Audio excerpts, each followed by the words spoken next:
Following breaking news out of North Korea, Secretary of State Rex Tillerson says Pyongyang has released American Otto Warmbier.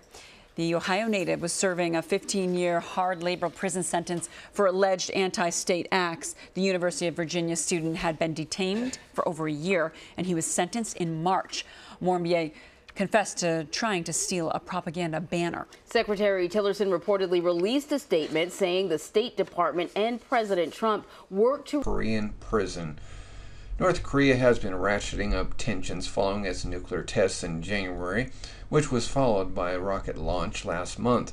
South Korea and the U.S. are currently carrying out joint military maneuvers. The lengthy term handed to Mr. Warmbier, who is from Wyoming, Ohio, was likely a measure of the growing antagonism from Pyongyang toward its adversaries. North Korea has sentenced an American student to 15 years hard labor for crimes against the state after he tearfully admitted that he tried to steal a propaganda banner from a hotel.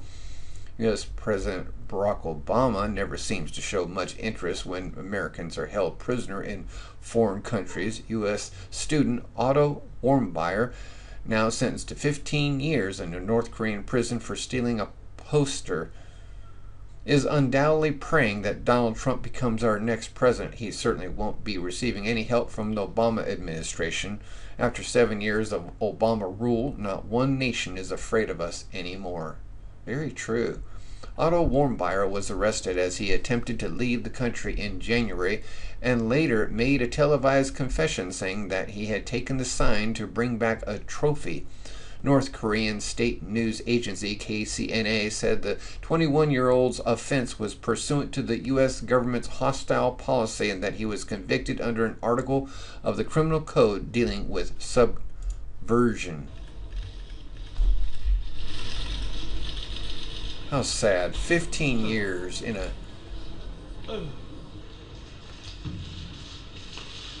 extremely horrific internment camp. He looks like he's drugged. He's got his head down and he keeps running into things.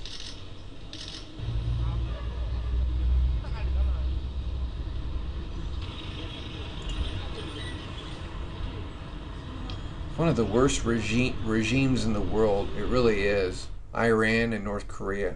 The University of Virginia student who had visited the isolated state as a tourist had said during his confession that he had tried to steal the banner for an acquaintance who wanted to hang it in her church.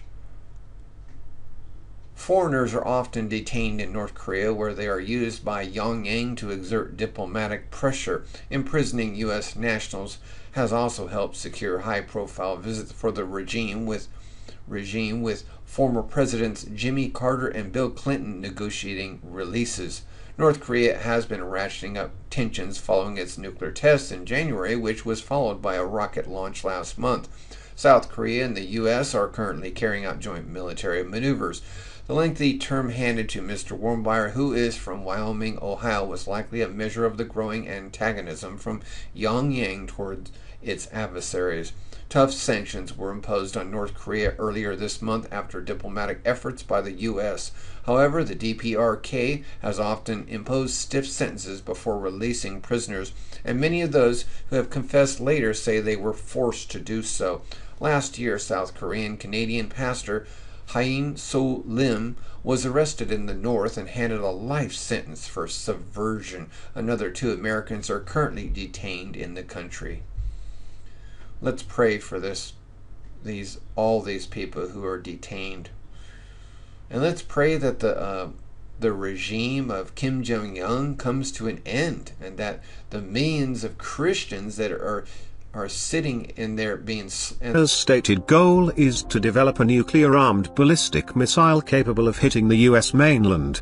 This is not just the whim of Supreme Leader Kim Jong-un, it is, in fact, part of his family legacy. In 2011, Kim Jong-un's father, former regime leader Kim Jong-il, said his nation's nuclear deterrent was to protect our sovereignty from the blatant nuclear threat of the United States and its increasingly hostile policy. Since taking the reins, Kim Jong-un has thrown everything at this quest, believing that it guarantees the future of his despotic regime. A fourth nuclear test in early 2016 prompted unprecedented UN sanctions, but a fifth test still followed. The brazen February 13 assassination of Kim Jong-nam, Kim Jong-un's estranged half-brother, at Kuala Lumpur International Airport was bookended by missile tests 1 day before and 3 weeks after. Experts posit that North Korea is 4 to 5 years away from developing a nuclear-armed ballistic missile capable of decimating an American city. However, Tae Yong-ho, a former deputy ambassador to London who defected to South Korea late last year, said the secretive regime wants to capitalize on the disruptive election of US President Donald Trump and impeachment of South Korean President Park Geun-hye to realize full nuclear capability at all costs by the end of 2017. Whoever becomes South Korea's new leader has 3 options for dealing with Kim Jong-un.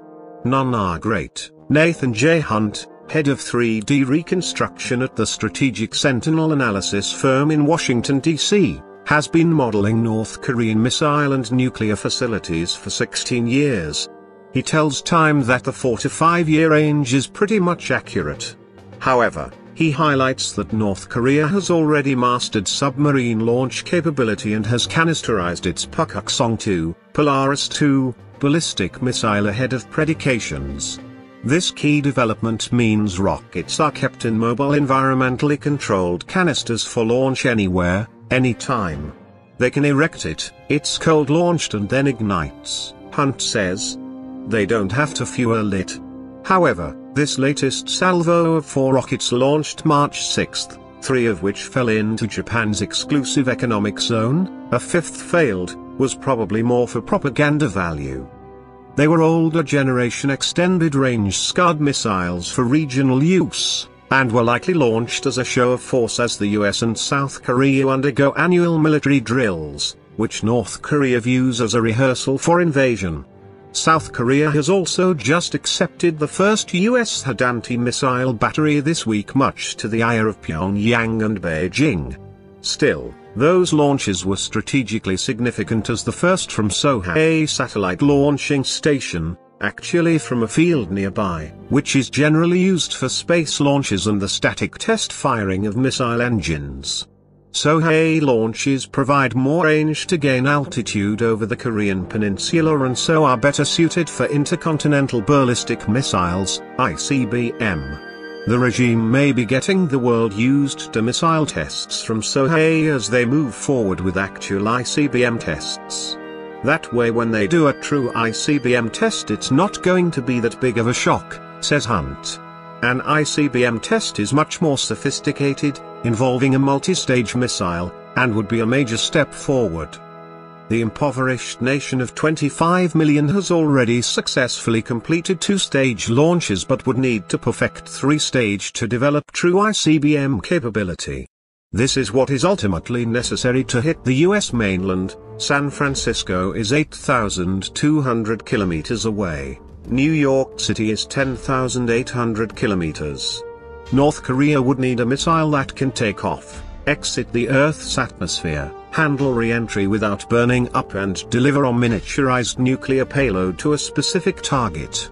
That is no mean feat and took Western powers half a century to get pretty much right, though the technology is still by no means perfect. March's UN sanctions were designed to hamper the regime's pursuit of that technology by limiting the import of specialist, high-grade materials. Although this has had some mild success slowing down development works, North Korean scientists are very smart, says Hunt, and have found workarounds for a number of problems. They have already conducted heat shield testing earlier than initially predicted, and so solid-state ballistic missile re-entry capability could also be developed relatively soon. Once you have an ICBM missile you have to put an atomic warhead on the end. North Korea currently possesses enough nuclear material for about 15 such weapons, but miniaturizing that technology is far from easy. Currently, they have honed nuclear bombs down to about 0.5 meter in diameter, so smaller versions are very much in their grasp, says Hunt. Schematics for North Korea's new KM-14 ICBM, which they claim is deployable but has never been tested, shows a nose section for such a miniaturized payload. It has an estimated range of up to 15,000 kilometers, though some put the figure closer to 6,000 kilometers. Hunt expects a test launch of the KM-14 or derivative type class missile by the fall. As such, 4 to 5 years seems closer all the time. And let's not forget about the US islands of Guam and Hawaii, nor the 28,000 American soldiers in